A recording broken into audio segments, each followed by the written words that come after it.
জনসংখ্যা সমাধান ফাউণ্ডেশ্যন অসম প্ৰান্তৰ যুৱ শক্তিৰ লখিমপুৰ জিলা সমিতি গঠন সাম্প্ৰতিক সময়ত অনিয়ন্ত্ৰিত হাৰত দেশত বৃদ্ধি পোৱা জনসংখ্যাই বৰ্তমান সৃষ্টি কৰা সমস্যাসমূহৰ লগতে ভৱিষ্যতে সৃষ্টি কৰিব পৰা ভাবুকিৰ প্ৰতি লক্ষ্য ৰাখি জনসংখ্যা সমাধান ফাউণ্ডেশ্যন জনসংখ্যা বিস্ফোৰণ ৰোধ আৰু এই সমস্যা সমাধানৰ বাবে দেশত এখন কঠোৰ জনসংখ্যা নিয়ন্ত্ৰণ আইনৰ দাবীৰে সমগ্ৰ দেশতে 2017 চনৰ পৰা কাৰ্যসূচী গ্ৰহণ কৰি আহিছে।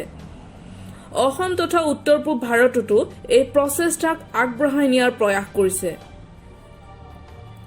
সেই সূত্ৰে আজি লখিমপুৰত জনসংখ্যা সমাধান ফাউণ্ডেশ্যনৰ লখিমপুৰ জিলা যুৱ শক্তি সমিতিখন গঠন কৰা হয়। আগন্তুক দিনত এই সমিতিখনে অধিক সক্ৰিয়তাৰে আৰু শক্তিশালীভাৱে ফাউণ্ডেশ্যনৰ কাম কাজক গতি দিবৰ বাবে জনসংখ্যা সমাধান ফাউণ্ডেশ্যনৰ উত্তৰ পূবৰ অধ্যক্ষ শৈলেন্দ্ৰ পাণ্ডে আৰু অসম প্ৰান্তৰ সংগঠনৰ মন্ত্ৰী ইস্পিতা বৰুৱাৰ নিৰ্দেশ মৰ্মে যুৱ শক্তিৰ অসম প্ৰান্তৰ অধ্যক্ষা নাং লাকি গগৈৰ আহ্বানত যুৱ শক্তিৰ ৰাজ্যিক সংগঠন মন্ত্ৰী ত্ৰিনয়ন কোচে অংশগ্ৰহণ কৰি JSFৰ যুৱ শক্তিৰ লখিমপুৰ জিলা সমিতিখন গঠন কৰা হয় বুলিও জানিবলৈ দিয়ে যুৱ শক্তিৰ ৰাজ্যিক সংগঠনৰ মন্ত্ৰী ত্ৰিনয়ন কোচে।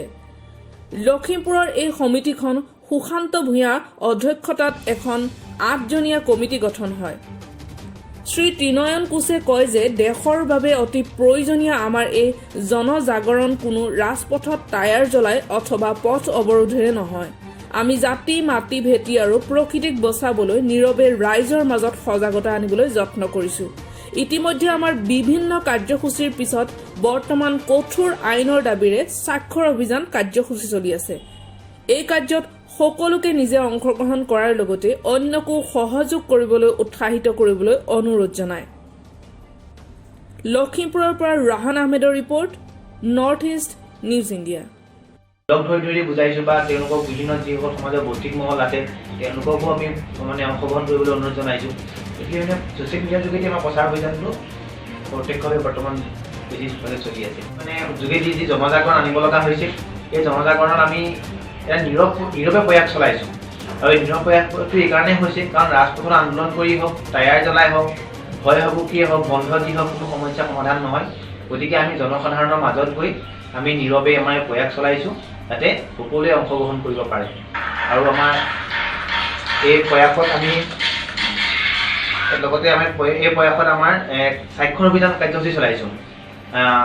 প্ৰধানমন্ত্ৰী আৰু গৃহমন্ত্ৰীলৈ আমি 5 লাখৰ এটা স্বাক্ষৰ অভিযানৰ তেওঁলোকক জমা দিম যাতে এই অসমৰ এই 5 লাখ জনগণে অতি সোনকালে এই বিলখন বিচাৰি এটা সমৰ্থন প্ৰকাশ কৰিছে বুলি প্ৰতীকী অৰ্থত আমি এইটো তেওঁলোকক জমা কৰিম।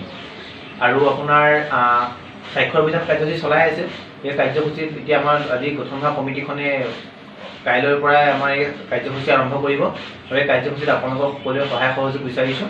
সমাজৰ প্ৰতিজন লোকে যাতে এই কাৰ্যসূচীত অংশগ্ৰহণ কৰি অতি সোনকালে বিলখন অহাত সহায় কৰে তাৰ কাৰণে সকলোৰে প্ৰতি আপোনালোকৰ যোগেদি অনুৰোধ জনাইছোঁ।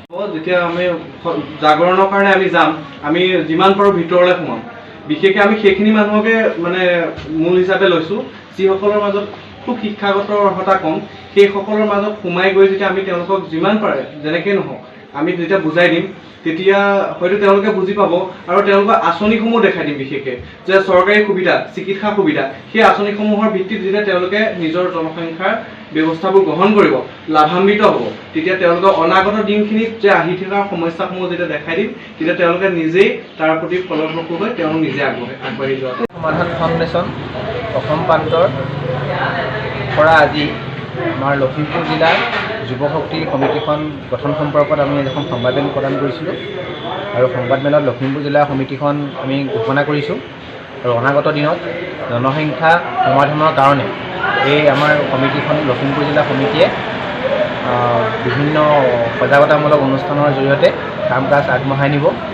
আৰু দেশত বৰ্তমান পৰিস্থিতিত যি অনিয়ন্ত্ৰিত হাৰত জনবিস্ফোৰণ হৈ আছে এই ৰোধৰ প্ৰয়াসত আমি সমূহ জনসাধাৰণৰ সহায় সহযোগিতা লগতে সংবাদদাতাসকলৰো সহায় বিচাৰিছোঁ যাতে আমাৰ লক্ষ্য উদ্দেশ্যসমূহ আপোনালোকৰ মাধ্যমেৰে সমাজৰ প্ৰতিজন লোকৰ অন্তৰত কঢ়িয়াই লৈ যায় আৰু আমাৰ দেশত এই জনসংখ্যা বিস্ফোৰণৰ সমস্যাৰ পৰা দূৰৰ ক্ষেত্ৰত সহযোগ কৰে। বিস্ফোৰণৰ প্ৰেক্ষাপটটো যদি চাব যাওঁ, যিসকলৰ জনসংখ্যা নিয়ন্ত্ৰণ হ'ব লগা আছে তেওঁলোকৰ অলৰেডি নিয়ন্ত্ৰণ হৈ গৈছে, কিন্তু এই বিশেষ শ্ৰেণীৰ মানুহৰ নিয়ন্ত্ৰণৰ ক্ষেত্ৰত কিছু সমস্যা বাঢ়ি গৈ আছে আৰু তেওঁলোকক এই সমস্যাৰ পৰা আঁতৰাবৰ কাৰণে আমি শিক্ষাৰ মাধ্যমেৰে হওক, সজাগতা মাধ্যমেৰে হওক, আমি আমাৰ প্ৰয়াস অব্যাহত ৰাখিছোঁ আৰু সেইসকল লোকৰ, সেই বিশেষ শ্ৰেণীৰ লোকসকলৰ যি এই মানে জনসংখ্যা বিস্ফোৰণত অংশগ্ৰহণ অধিকভাৱে কৰি আছে তেওঁলোকক আমি অনুৰোধ জনাইছোঁ তেওঁলোকে যাতে অলপ নিজৰ মানসিকতা সলনি কৰি দেশক ৰক্ষা কৰিবৰ কাৰণে আগবাঢ়ি আহক।